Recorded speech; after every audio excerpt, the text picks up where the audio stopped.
আমাদের দেশের মানুষ অতি আবেগীয় মানুষ, বিশেষ করে রাজনীতির ক্ষেত্রে। কে কোন দল সাপোর্ট করলো, কে কোনটা সাপোর্ট করে না তা নিয়ে প্রায় সময় মারামারি লাগে।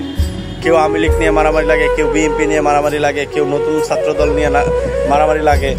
তো বিভিন্ন ধরনের রাজনৈতিক দলগুলি নিয়ে আমরা একে অন্যের সাথে মারামারি লেগে যাই, কথা কাটাকাটি লেগে যায়, একজন আরেকজনের সাথে কথা বলি না, অনেক সময় একজন আরেকজনের শত্রু হয়ে যায়।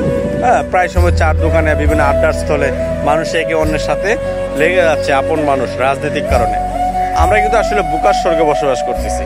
দেখেন, এই রাজনীতির কারণে আপনি হয়তো আপনার প্রিয় বন্ধুর সাথে কথা বলতেছেন না, প্রিয় ভাই বোন বাবা মা তাদের সাথে কথা বলতেছেন না, পরিবার থেকে বিচ্ছিন্ন হয়ে যাচ্ছেন।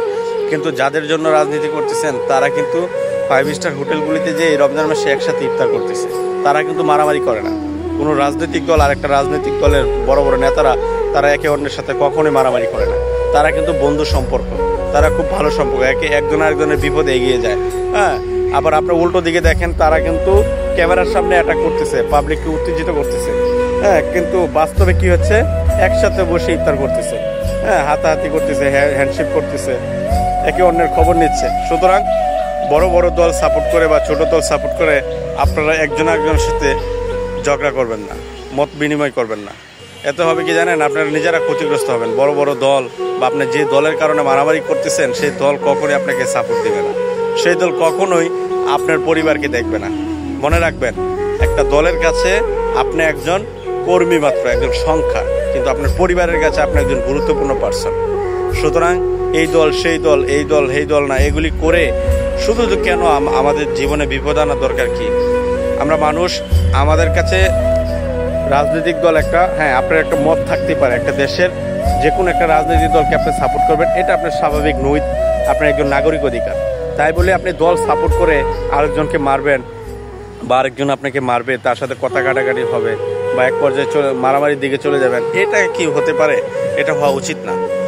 রাজনৈতিক দল আপনার কাছে তখনই আসবে যখন তার প্রয়োজন হবে, কিন্তু আপনার যখন প্রয়োজন হবে তখন রাজনৈতিক দল আপনার কাছ থেকে মুখ ফিরিয়ে নেবে। বহু মানুষ এরকমভাবে ক্ষতিগ্রস্ত হয়েছে। সুতরাং আপনি যে দলকে সাপোর্ট করেন, হ্যাঁ, একটা মনে মনে সাপোর্ট করবেন বা প্রকাশ্যেই সাপোর্ট করলেন, একটা দলকে আপনি সাপোর্ট করতেই পারেন, এটা আপনার নৈতিক অধিকার। কিন্তু এই দলকে সাপোর্ট করে অন্যজনের সাথে মারামারি করবেন, অন্যজনকে আঘাত দিবেন বা আপনি আর অন্যজনের কাছ থেকে আঘাত পেলেন, এইটা করা উচিত না। আমাদেরকে মনে রাখতে হবে, রাজনৈতিক দল বা যে কোনো রাজনৈতিক দলই হোক, তারা তাদের নিজস্ব স্বার্থ দেখবে, কখনোই আপনার পরিবার আপনার স্বার্থ দেখবে না। আপনাকে তারা ব্যবহার করবে, কখনোই আপনি তাদেরকে ব্যবহার করতে পারবেন না। হ্যাঁ, এই জন্যই বলি, কখনোই অতি সাপোর্ট করে বা অতি জনপ্রিয়তা অর্জন করতে গিয়ে সমাজ এবং আপনার আশপাশে যে আপনার প্রিয়জন, পাড়া প্রতিবেশী, তাদের কাছ থেকে বিচ্ছিন্ন হবেন না। অনেক মানুষ রাজনৈতিক কারণে পাড়া প্রতিবেশীর সাথে এমন ব্যবহার করে, হ্যাঁ, যে এক সময় তারা এই গ্রাম ছেড়ে চলে যেতে হয় বা যার এলাকায় থাকে সেই এলাকা ছেড়ে চলে যেতে হয়। সুতরাং এমন কিছু করা যাবে না যাতে আপনার পরিবার এবং আপনার পাড়া প্রতিবেশী আপনাকে খারাপ চোখে দেখে। মত পার্থক্য থাকবে, একজন আপনার বিরুদ্ধে বলবে, আপনি তার বিরুদ্ধে বলবেন, কিন্তু তাই বলে এটাকে মারামারি পর্যায়ে বা তার সাথে অ্যাটাক করা যাবে না। মনে রাখবেন, আপনি বিপদে পড়লে রাজনৈতিক দল না, আপনার পাড়া প্রতিবেশী সবার আগে আপনার কাছে আসবে বিপদে। রাজনৈতিক দলের আগে আপনার পাড়া প্রতিবেশী, আপনার কাছের বন্ধু বান্ধব, তারা সবার আগে আপনার বিপদে এগিয়ে আসবে। সুতরাং দলের কারণে কখনোই প্রিয়জনের সাথে খারাপ আচরণ করবেন না, এটা ভুল ধারণা।